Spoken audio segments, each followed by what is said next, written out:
ಶ್ರೀ ಮುತ್ತುಮಾರಮ್ಮ ದೇವಿಗೆ ಮಾವು ಲಾಡುವಿನ ಅಲಂಕಾರ 10,000ಕ್ಕೂ ಹೆಚ್ಚು ಮಂದಿ ಭಕ್ತರು ಭಾಗಿ. E5 ನ್ಯೂಸ್ಗೆ ಸ್ವಾಗತ. ಆಷಾಢ ಮಾಸದ 3ನೇ ಶುಕ್ರವಾರದ ಅಂಗವಾಗಿ ನಗರದ ಮಾರಿಗುಡಿ ಬೀದಿಯ ಶ್ರೀ ಮುತ್ತುಮಾರಮ್ಮ ದೇವಿಗೆ ವಿವಿಧ ಮಾವಿನ ಹಣ್ಣಿನ ಹಾಗೂ ಸಿಹಿ ಲಾಡುವಿನಿಂದ ವಿಶೇಷವಾಗಿ ಅಲಂಕರಿಸಲಾಗಿತ್ತು. ಅಲ್ಲದೆ ಭಕ್ತರಿಗೆ 10,000 ಲಾಡುವನ್ನು ವಿತರಿಸುವ ಮೂಲಕ ವಿಶಿಷ್ಟವಾಗಿ ಆಚರಿಸಲಾಯಿತು. ಮುಂಜಾನೆ ದೇವರಿಗೆ ಅರ್ಚಕ ಪ್ರಾರ್ಥಿವನ್ ಮತ್ತು ಅವರ ಸಹೋದರರು ವಿವಿಧ ಅಭಿಷೇಕ ನೆರವೇರಿಸಿದ್ರು. ಬೆಳಗ್ಗೆಯಿಂದ ಸಂಜೆಯವರೆಗೂ ಸಾವಿರಾರು ಮಂದಿ ಸರತಿ ಸಾಲಿನಲ್ಲಿ ನಿಂತು ದೇವರ ದರ್ಶನ ಪಡೆದರು. ಮಧ್ಯಾಹ್ನ ಮಹಾಮಂಗಳಾರತಿ ನಂತರ ಪ್ರಸಾದ ವಿನಿಯೋಗ ಆಯೋಜಿಸಲಾಗಿತ್ತು. ದೇವಾಲಯದ ಪ್ರಾಂಗಣದಲ್ಲಿ ಹಸಿರೆಲೆ ಚಪ್ಪರ ನಿರ್ಮಿಸಿ ಗಿಣಿಮಾವಿನ ಕಾಯಿಯಿಂದ ಅಲಂಕಾರಗೊಳಿಸಿದ್ರು.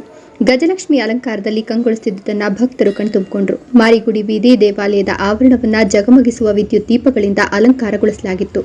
10,000ಕ್ಕೂ ಹೆಚ್ಚು ಭಕ್ತರು ಭಾಗವಹಿಸಿ ಧನ್ಯತಾ ಭಾವ ಮೆರೆದರು.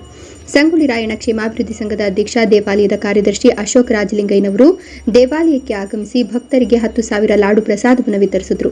ಬೆಳಗ್ಗೆಯಿಂದ ರಾತ್ರಿವರೆಗೂ ಪ್ರಸಾದ ವಿತರಿಸಲಾಯಿತು.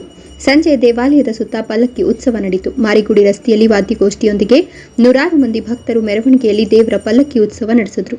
ಭಕ್ತಿಗೀತೆಗಳ ಗಾಯನ ನಡೆಯಿತು. ಸಮಿತಿಯ ಅಧ್ಯಕ್ಷ HY ಮಹದೇವ್ ಹಾಗೂ ಪದಾಧಿಕಾರಿಗಳಾದ ಅಶೋಕ್ ರಾಜಲಿಂಗಯ್ಯ, ಶಿವಯ್ಯ, ಡೇರಿ ಈಶ್ವರ್, ಗುಂಡುಮಣಿ, ನರಸಿಂಹಯ್ಯ, ಶ್ರೀನಿವಾಸ್ ಮತ್ತು ಸದಸ್ಯರು ರಾಯಣ್ಣ ಕ್ಷೇಮಾಭಿವೃದ್ಧಿ ಸಂಘದ ಯುವ ಪಡೆ ಶ್ರಮಿಸಿದರು.